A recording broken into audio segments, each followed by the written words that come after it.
The story begins at Tama City Haunu Academy, a quiet school for dedicated students where something unusual lingers in the shadows. In a corner of a classroom, a stunningly beautiful girl sits alone, her presence shrouded in mystery. She isn't just a student, she's a demon.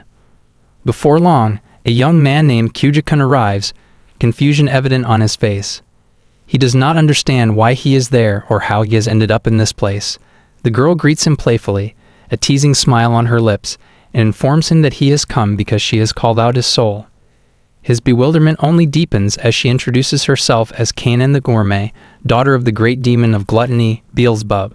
With a seductive lilt in her voice, she reveals her intentions. She has infiltrated the school to consume the souls of its most vigorous students. She declares that he should feel honored to be chosen as her next meal.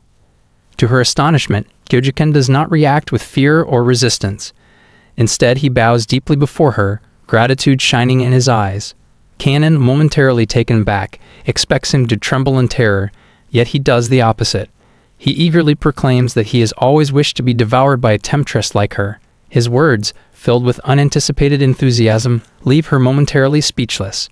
To her growing shock, he even suggests indulging in intimate activities, stripping his clothing as he speaks. Kanan stares in disbelief, realizing that she has underestimated the singular focus of high school boys. As he continues undressing, she hesitates, her thoughts wavering.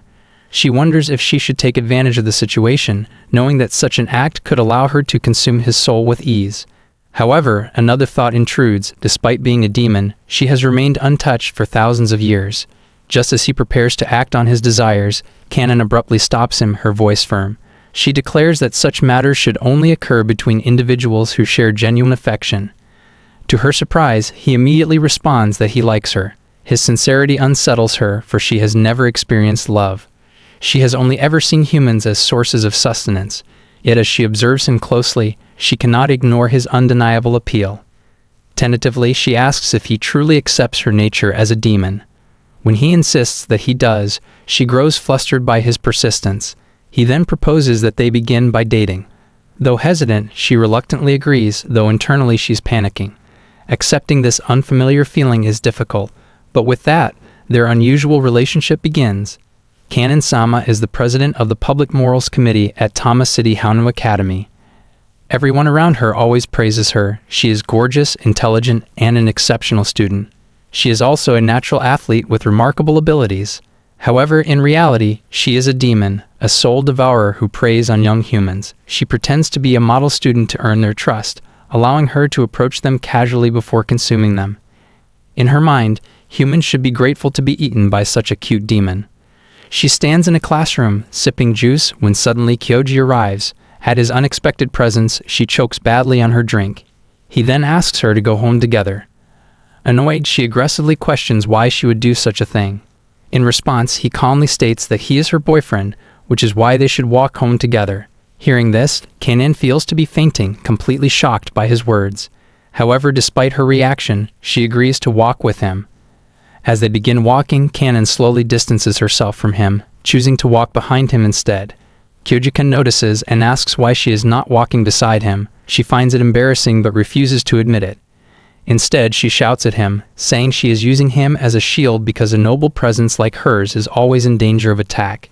Hearing this, Kyuji-kun assures her that he will protect her no matter what. Before she can respond, he suddenly pulls her closer. Her eyes remain wide open in shock. He then suggests they hold hands so they will not be separated.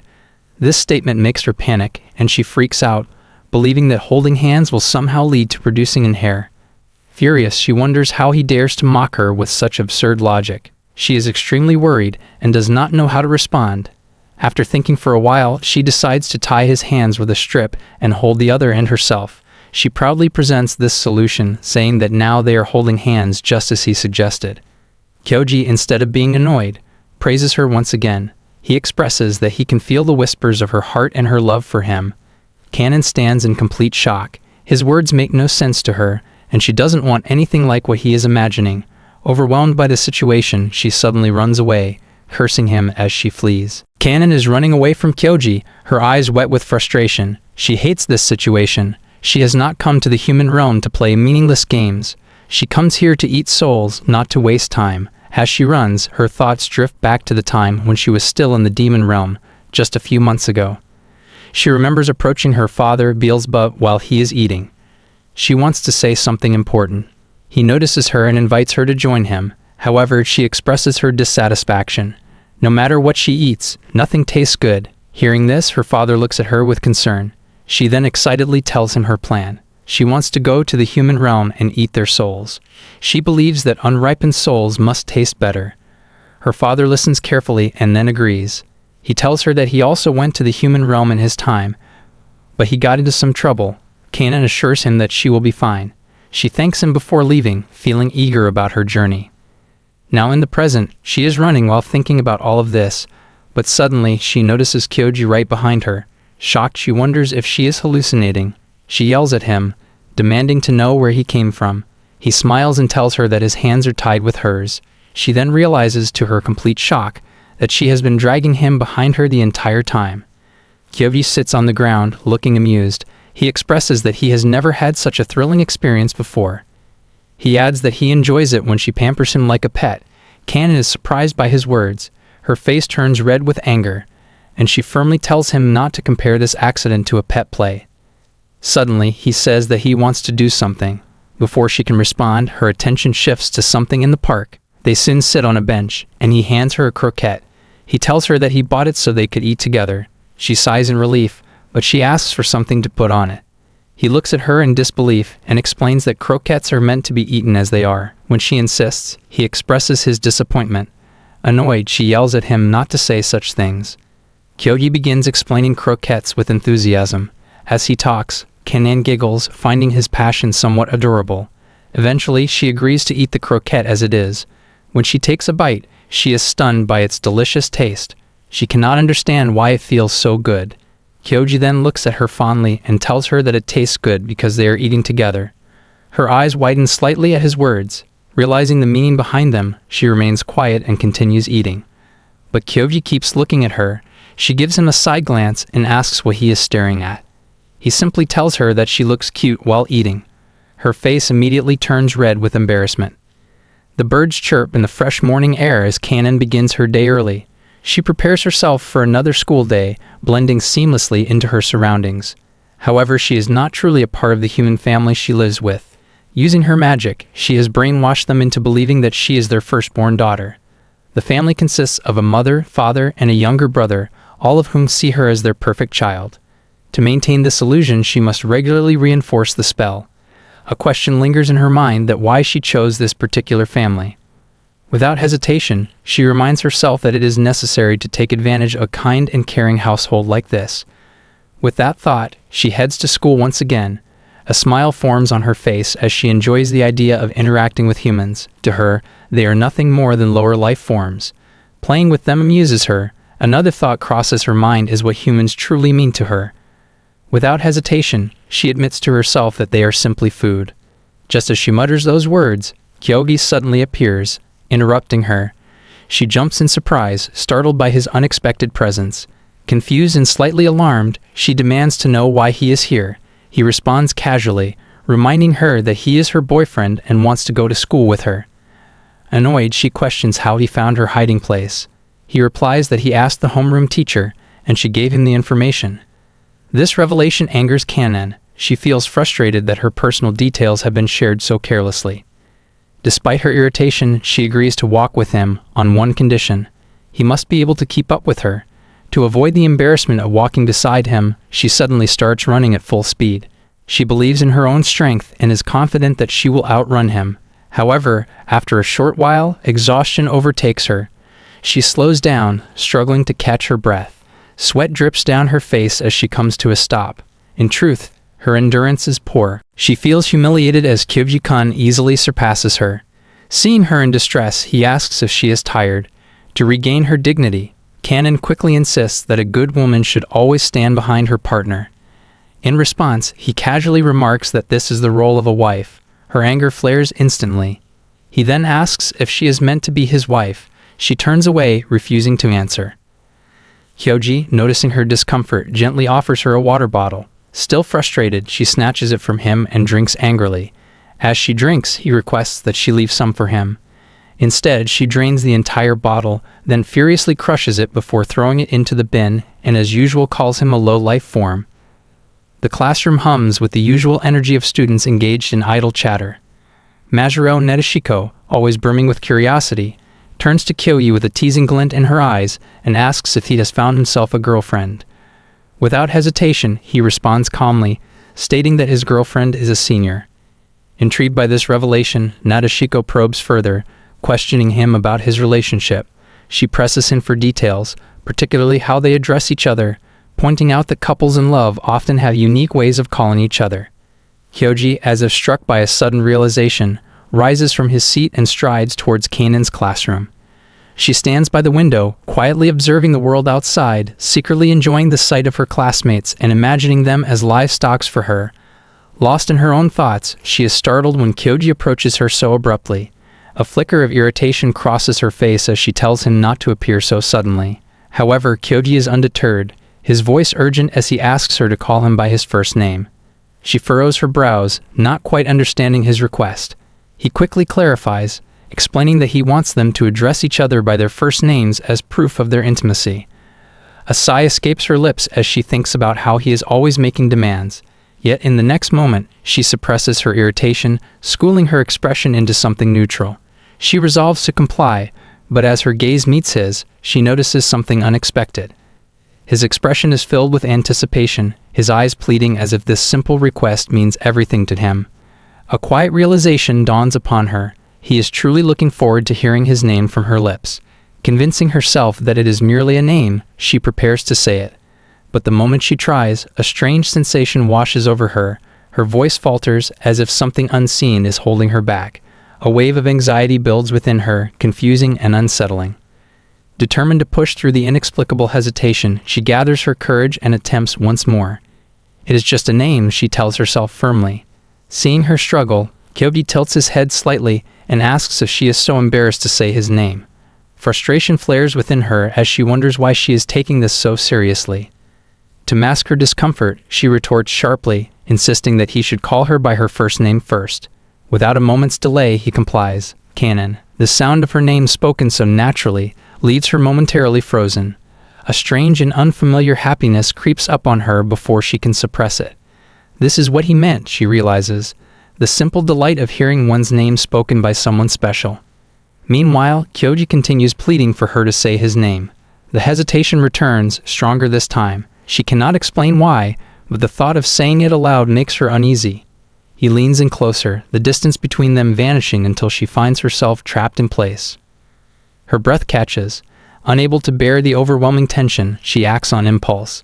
With all her strength, she lands a sharp blow to his face, sending him reeling. His eyes widen in shock, his hand flying up to his cheek as he processes what just happened. In the heat of the moment, her anger flares, and she finally utters his name, Yuji, the words spilling from her lips with force. Without giving him a chance to react, she turns on her heel and declares that she is going home. Kyoji remains standing in stunned silence, his hand still pressed to his face. As she storms off, she tosses a final remark over her shoulder, warning him not to forget this moment. Kanan stands by the window, observing two students embracing each other. As the president of the Morals Committee, she orders them to step away from each other, maintaining discipline within the academy. However, as she watches them through the glass, her thoughts wander.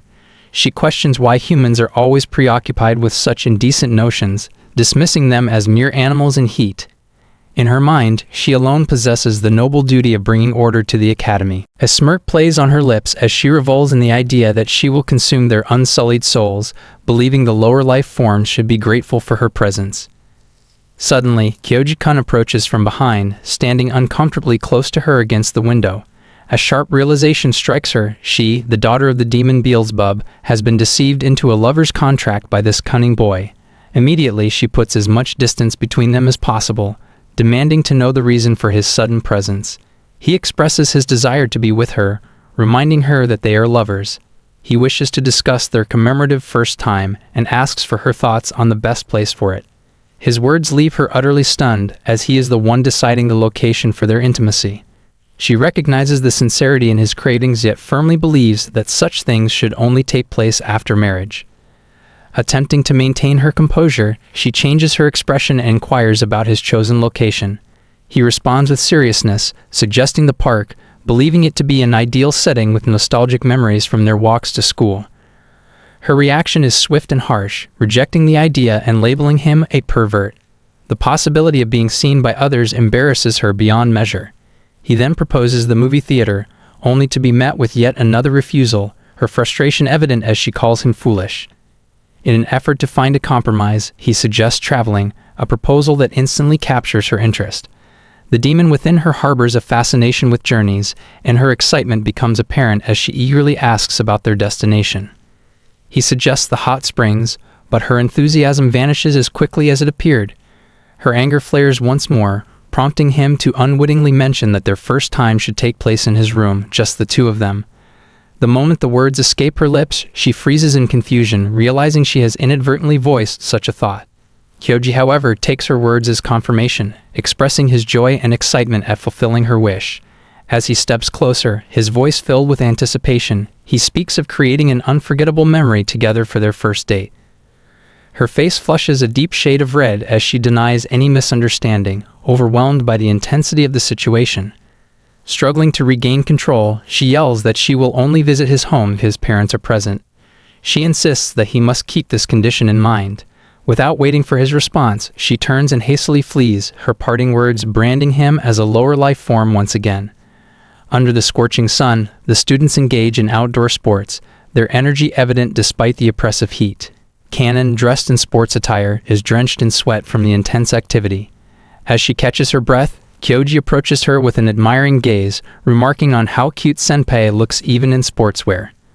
Uncomfortable with his sudden compliment, Kanon instinctively points at him and demands that he keep his distance. His expression shifts from admiration to shock as he misinterprets her words, believing she harbors some form of resentment toward him. Distressed, he questions whether he has done something to upset her, his emotions escalating as he sits on the ground, loudly lamenting his perceived rejection. Frustrated, Kanon clarifies that she only wants him to stay away because she is drenched in sweat. Instead of easing the situation, he responds with an outrageous declaration of wanting to smell her, leaving her utterly appalled. Attempting to justify himself, he insists that the boys of the country long for the aroma of youth, even going so far as to claim that her scent could overpower the stench of his freshly removed socks. She finds his reasoning bizarre, but he persists, convinced that her scent must be pleasant. She firmly denies it, but his insistence that he would love it simply because it belongs to the person he adores makes her waver. Reluctantly, she allows him to sniff her shirt, but an overwhelming sense of discomfort washes over her. A sudden realization strikes: by permitting this, she is subjecting herself to humiliation. The thought of allowing an underclassman to kneel before her and indulge in such an act unsettles her. Overcome with nervousness, she abruptly stops him, her frustration manifesting as she drops her towel onto the ground. Kyobi quickly apologizes and offers his own towel in exchange. Hesitantly, she accepts it, expecting nothing out of the ordinary. However, as she presses the soft fabric against her skin, a refreshing citrus scent envelops her senses. For a brief moment, she relaxes until sudden awareness pulls her back. Realizing she finds comfort in his scent unsettles her, leaving her embarrassed and conflicted. Observing her reaction, Kyoji curiously inquires about the fragrance of his towel, making it evident that he has caught her in the act. Mortified by the realization, she quickly masks her flustered state with an indifferent response, coldly stating that his towel carries no scent at all. In the demon realm, Kanon's father speaks to a girl named Amy, expressing his concern for Kanon, who is currently in the human realm. He instructs Amy to check on her, and she agrees without hesitation. As Kanon's personal maid, she feels responsible for her well-being and is eager to fulfill her master's request. Amy arrives in the human realm and appears before Kanon, who is visibly shocked to see her. With a teasing tone, Amy remarks that she, too, is curious about what Kanon is doing in the human world. Kyoji is present and immediately questions Kanon about Amy's identity. Kanon explains that Amy has been her personal attendant since childhood. However, frustration rises in her voice as she accuses Amy of sweet-talking her father into allowing her to come to the human realm. Amy, maintaining her playful demeanor, responds that she is simply worried about Kanon, which only irritates her further. Kanon is determined to keep Amy away from Kyoji, knowing her nature all too well. Unlike Kanon, Amy has no reservations about deception or illicit relationships. She is a true man-eater, and Kanan warns Kyogi to stay away from her. However, Amy quickly approaches him, seemingly eager to have a taste of him. Kanan, furious, pulls him away and declares that he is her boyfriend. Amy's eyes light up with excitement upon hearing this revelation, finding it amusing that Kanan has a human boyfriend. Teasingly, she asks how far their relationship has progressed. When Kanan reluctantly recounts their experiences, Amy's expression shifts, unimpressed by their innocence. She scolds Kanan for being so reserved in romance and suggests that if Kanan is not ready, she will take Kyogi-kun for herself. He firmly refuses, stating that he is Kanan's boyfriend. Unbothered, Amy insists that it is not wrong to have some extra fun, continuing to provoke him. Kanan, infuriated, watches in anger as Amy persistently tests their bond. Kanan stands in complete shock as she surveys the scene before her. A large number of students lay unconscious in the school hallway, their bodies sprawled across the floor. A trail of them leads toward a specific room, and without hesitation, she moves forward to investigate. As she pushes the door open, her eyes land on Amy and another girl, Takakyo, caught in a romantic moment. Takakyo, realizing she has been discovered, quickly flees the scene, leaving Amy behind. Amy, attempting to downplay the situation, turns to Kanan with a smile and urges her to ignore what she has just witnessed. However, Kanan's focus remains on the unconscious students scattered outside. She demands an explanation, her voice filled with frustration. Amy feigns innocence, but Kanan refuses to accept her deception. With anger rising in her chest, she declares that the school is like a ranch where she carefully nurtured students to be healthy. Amy, however, has ruined everything by draining them, disrupting the balance Kanan has worked so hard to maintain. Amy dismisses Kanan's concerns, arguing that it is her own fault for wasting time on such matters. Kanan retorts that she has standards, unlike Amy. Defending herself, Amy insists that she only targets those who are truly charming. Kanan, unconvinced, points to several individuals who have fallen victim to Amy. They hardly fit the definition of charm, yet Amy has fed on them without hesitation. Amy simply shrugs and claims that, to her, everyone is charming in their own way. Kanan stands silent for a moment, processing Amy's perspective. She realizes that Amy possesses a remarkable ability to see the best in people, a trait that makes her incredibly popular despite her carefree nature. A small pang of jealousy creeps into Kanan's heart, but she pushes it aside. Instead, she takes a deep breath and suggests that Amy refrain from touching the students any further. Amy agrees without resistance. Before leaving, Kanan pauses and asks whether Amy also finds Kyoji charming. Amy hesitates, her expression unreadable. Kanan notices a flicker of nervousness in her demeanor before Amy finally responds, leaving the answer as a secret. Frustrated, Kanan raises her voice, demanding a proper answer, but Amy offers nothing more. The maid observes her master's boyfriend spending his day off having lunch with a woman other than her master. Upon their arrival, tension fills the air, hovering on the verge of confrontation. Kyoji stands frozen in shock, his eyes fixed on Kanan, and utters that their meeting must be fate. However, Kanan remains unmoved, her attention directed toward the unfamiliar woman beside him. She questions him about her, prompting him to introduce her as his classmate Majiro. Before he can elaborate, Majiro seizes his shirt, insisting that he call her Nadeko, just like in the past. Kanan gets jealous as she watches their interaction unfold before her. Suppressing her emotions, she maintains an air of composure and inquires about the nature of their relationship. Nadeko casually states that they have been inseparable since childhood. Just then, Amy appears, interjecting with a pointed question, asking if they are more than just friends. Nadeko clarifies that they are merely childhood companions. Kanan's jealousy intensifies, an unrelenting possessiveness creeping into her expression. Nadeko, sensing something unnatural, feels a chilling aura emanating from Kanan. With unease, she subtly asks Yuji about her, and he reaffirms that Kanan is indeed his girlfriend, as he had previously mentioned. Shock spreads across Nadeko's face as realization dawns upon her. She quickly clarifies that their connection is only due to their families, and that they are nothing more than neighbors who occasionally run errands together.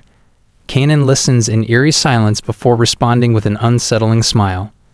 The rage within her reaches a terrifying threshold, transforming into a sinister calmness.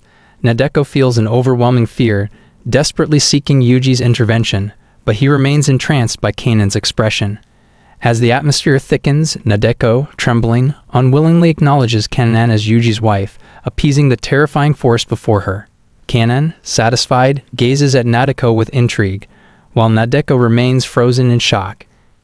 Kanan informs Yuji that he will accompany her on committee business as they have patrolling duties around the school. He acknowledges her request with enthusiasm, expressing his willingness to be at her service. She smirks, knowing that patrolling is only part of her plan. She intends to assert her authority over him, using the opportunity to discipline him like livestock. As they proceed, a girl carrying a stack of papers slips in the hallway. Yuji immediately moves to assist her, inquiring about her well-being and offering his help. The girl agrees, but before he can act, Kanan reminds her they're on patrol and should handle it alone. She thanks them and leaves. Kanan, however, becomes increasingly aware of how often girls seem to approach Yuji. She notes that too many individuals appear eager to get close to what she considers her possession. Smirking to herself, she reassures herself that she is not jealous, though she firmly believes that livestock like him requires discipline. As they continue their patrol, more girls unintentionally bump into Yuji, and he consistently offers his help. At one point, he notices a girl's hair clip and, mistaking it for a fish cake, moves toward her. His mistake draws the girl's attention, further fueling Kanan's frustration. Growing increasingly annoyed, she finally loses her composure and furiously demands that he acknowledge her importance to him. Without hesitation, he responds by reaffirming that he is her boyfriend. The confirmation takes her by surprise, and she exhales in relief, feeling that her discipline has yielded results. Just then, a notification arrives on Yuji's phone. Mashiro has sent a message informing him that she has prepared stews for him. Expressing his delight, he mentions that stews are his favorite. Kanan's anger flares once again as she yells about Nadeko treating him like livestock. Frustrated, she bumps her head against him, insisting he stop entertaining other girls. They are bound by a lover's contract. Her eyes glisten with restrained emotion, but Yuji, observing her expression, remarks that she looks adorable when she is jealous. She vehemently denies feeling jealous. Without another word, Yuji gently pats her head.